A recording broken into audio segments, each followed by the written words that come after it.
G'day everyone, I'm Kris Ashton, the author of the upcoming horror novel Demon Drink, which is coming out through Crystal Lake Publishing very soon. Now today I'm going to read you a few pages from the novel. In this scene we've got Shirley and her daughter Elle. They've just arrived at her pub, the Ironstone Hotel, and it looks like the place has been broken into and vandalised, but not everything is as it seems. So old man specs on, here we go. She searched for Goulburn Police Station's non-emergency number and went back to the bar to make the call in case the officer logging the report wanted specific details. Elle had flopped into one of the pub chairs, thumbs hard at work writing a message to someone. Not Richard, Shirley hoped. She tapped in the number for Goulburn Police and was about to hit call when she looked up from her phone. It took Shirley a moment to resolve the other forms in the room because they were silent and motionless. Apparitions suddenly made solid. Her mind tallied them, one at the foot of the stairs which led up to the hotel accommodation, another washed in the television screen's flickering glow, a third at the far end of the bar. Shirley's eyes seemed to creak in her head as they rolled sideways and identified a fourth figure in the passage between the bar and the disused kitchen.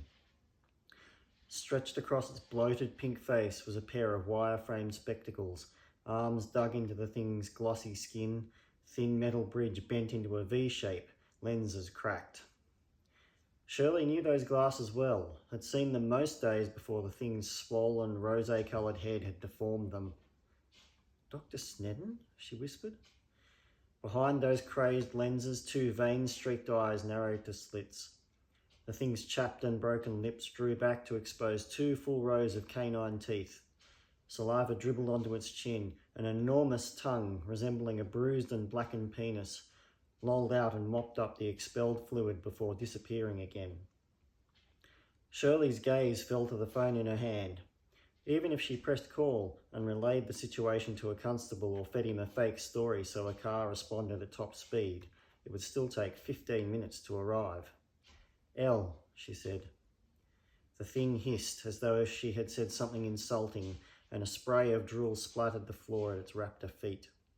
Elle looked up from her phone, stood up with a start, eyes wide. "Mum? What the hell is that?" "Run to the car, Elle, now." "But they're behind you too, run!" Elle glanced over her shoulder, no more than a quick flick of her head, then bounded away. The creatures, whatever the hell they were, screeched in unison and surged forward to attack. Shirley made a break for the gap in the bar, and as she went she raked her arm across the liquor shelves, sending a dozen or more bottles tumbling to the floor. The creature from the back room lunged for her, but its foot rolled on an unbroken bottle. Swiping claws wickered past Shirley's right ear before the bottle skidded out and dumped the thing on its back. As Shirley rounded the bar and took off, she estimated the other creatures would be on her in seconds. Elle pushed open the door, stepped outside and swung around, eyes hectic. "Go, Mum, go! Get in the car!" Shirley screamed. Elle set off in athletic strides. Shirley could hear feet scratching and scrabbling across the floorboards. Close, so close. Without breaking stride, she swung her arm in a wide arc and caught the door's edge, slamming it in her wake. Timber crunched as something collided with the door frame, plate glass raining down on the entryway pavers.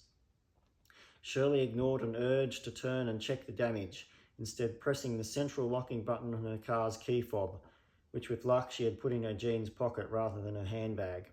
Hazard lights flashed. Elle wrenched open the passenger side, literally jumped in and pulled the door closed. Behind the windscreen, her flushed face formed soundless words as Shirley rushed past the bonnet and performed a sidestep so sudden she almost twisted her ankle. The thing that had crashed into the hotel door had regained its feet. As Shirley pulled open the driver's side door, admitting Elle's hysterical voice, the creature dropped to its haunches and sprang at the car. Its feet caved two divots into the bonnet and shook the car on its springs.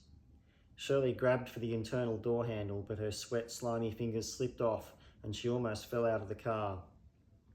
The creature dropped to its knees and slashed at her. Had she been upright, its bladed fingers would have ripped her neck to shreds.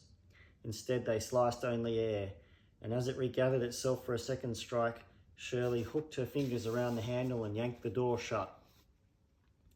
The creature hacked at the windscreen, its nails scoring 3 lines across the glass in a chalky squeak.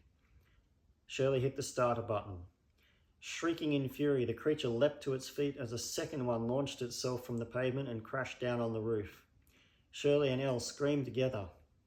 The first creature lifted one leg, its sick yellow eyes focused on Shirley's face as she engaged reverse. It brought down its foot and Shirley planted hers. Instead of pile driving through the windscreen, the creature's foot kicked out harmlessly. It fell backwards and straight onto its head, while the second creature tumbled off the roof and face planted into the bonnet. Shirley kept the hammer down, missing the driveway by a long shot and launching the car backward off the gutter. There came an alarming crunch as the rear end hit the tarmac, but the thing on the bonnet flipped forward and hit the road in a rolling tangle of limbs. Shirley slapped the gear shifter into drive and hit the gas. The front wheels chirped for purchase and then rubber bit down, throwing Elle and Shirley back in their seats. The engine rose to a scream, the rev limiter keeping it just below the red line, and the steering wheel vibrated under Shirley's hands. Iron barks on either side of the road flashed past faster and faster until they melded into a botanic blur. Shirley didn't know what insane contagion had infiltrated her pub and the town, but she intended to get her daughter as far from it as she could. So there you go, that's a scene from Demon Drink by Kris Ashton, available to pre-order now for Kindle, and from April 25 available in ebook and paperback. So there you go, hope you like it, hope you grab a copy.